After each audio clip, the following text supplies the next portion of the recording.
में बताइए। दादा हम लोग गौ भक्त हैं, गौ सेवा करते हैं, साधु संत। क्योंकि भारत के अंदर पहले गौ माता घर घर रहा करती थी तो वो सुखी रहा करती थी, और जब से ये बड़े बड़े प्राधिकरण आ गए, जब से गौ माता सुखी नहीं है, रोडों पे घूम रही है। मैंने नोएडा अथॉरिटी से कहा था कि हमने नोएडा के अंदर गौ सेवा कर रहे हैं, तो आप लोगों से प्रार्थना गौ सेवा का स्थान बताएं जहाँ मैं गौ सेवा कर रहा हूँ। यदि वहाँ जगह उचित है तो वहीं करता रहूँ, या न तो मुझे जगह बता दें।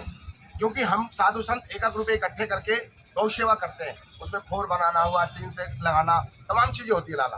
तो हम लोग सत्य सनातन और संविधान दोनों को लेके चलते हैं, क्योंकि सत्य सनातन और संविधान जब तक साथ नहीं चलेगा तो बहुत दिक्कत आ जाएगी लाला। हम गौशाला में पैसे लगा दे, कल हो गए बुलडोजर लेके पहुंच जाए कि बाबा ये तो गलत जगह था। तो हमने इनसे पूछा, या तो मुझे गौचर भूमि बता दें आप, जहाँ गौ माता रह लेंगी, आराम से घूमेंगे फिरेंगी रहेंगी और अपना दिनचर्या पूरा हुआ करेगा।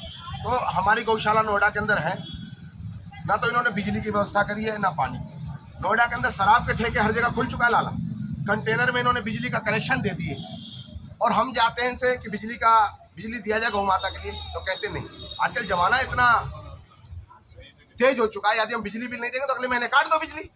1 महीने में ऐसा तो नहीं मैं 10-20-50 हज़ार का बिजली खा जाऊंगा। गौ माता के लिए पानी पिलाऊंगा, गोबर से कुछ धूप बत्ती अगरबत्ती जो बना ले तो भी बन जाता होगा, गौशाला का विकास होगा बनने। हम 9 दिन से बैठे हैं, नागा साधु है श्री शंभू पंचायत के अटल अखाड़े से, हमारे गुरु जी हैं गोपाल गिरी जी, गोविंद गिरी जी, और हमारे अखाड़े से सुग्रीव जी, और हमारे अखाड़े के ही हैं राजेश्वर गिरी जी। बाकी संत समाज लोग सभी है, बाबा हमारे बाबा जी का नाम अजीत बाबा, आचार्य महोदय, बाकी भक्तगण है, सभी लोग हैं, गोविंद गिरी जी। और हम लोग सभी लोगों ने मांगा नोएडा अथॉरिटी कि आप हमें गौचर की भूमि बता दीजिए, हम लोग गौ सेवा कर लेंगे। आपसे हमें पैसों की जरूरत नहीं है, आपके पैसे की जरूरत है, हम स्वयं अपने आप को गौ माता की सेवा के लिए व्यवस्था कर लेते हैं और कर भी रहे लाला। नोएडा के अंदर भी कर रहे हैं, मथुरा के अंदर भी कर रहे हैं, अलीगढ़ में भी कर रहे हैं, कई गौशाले हम लोग संचालित कर रखे हैं, छोटा बड़ा जितना हो सकता है उतना करते हैं। पर नोएडा में जगह न होने के कारण लोग बहुत परेशान हैं। इनको चिट्ठी लिख लिख के लाला मेरे पास लिफाफे भर गए।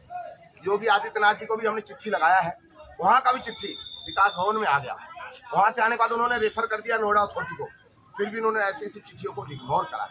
तो क्या इस जमीन उन्होंने बेच दिया, क्या किया? इस सवाल के लिए मैं बैठा हूँ। 9वां दिन है लाला, साधु को न इन्होंने पानी दिया, न बिजली, न शौचालय, नित्य क्रिया की चीजें होती लाला। इतने तो अंग्रेज भी परेशान नहीं करते थे जितना इन्होंने करा है लाला। इस संदर्भ में क्या किसी अधिकारी से बात हुई है? अधिकारी लोग आते हैं लाला, बस खानापूर्ति, बाबा आप चले जाओ मैं कर दूंगा। ऐसे कैसे चले जाए लाला, बिना लिखित रूप में नहीं मिले कैसे चले जाए? अब आगे बाबा एक बात बताइए, पहले ही नोएडा में कितनी सारी गौशालाएं हैं जी, सब लोग गौ सेवा की बात करते हैं। देखा गया है कि जब भी गौ माता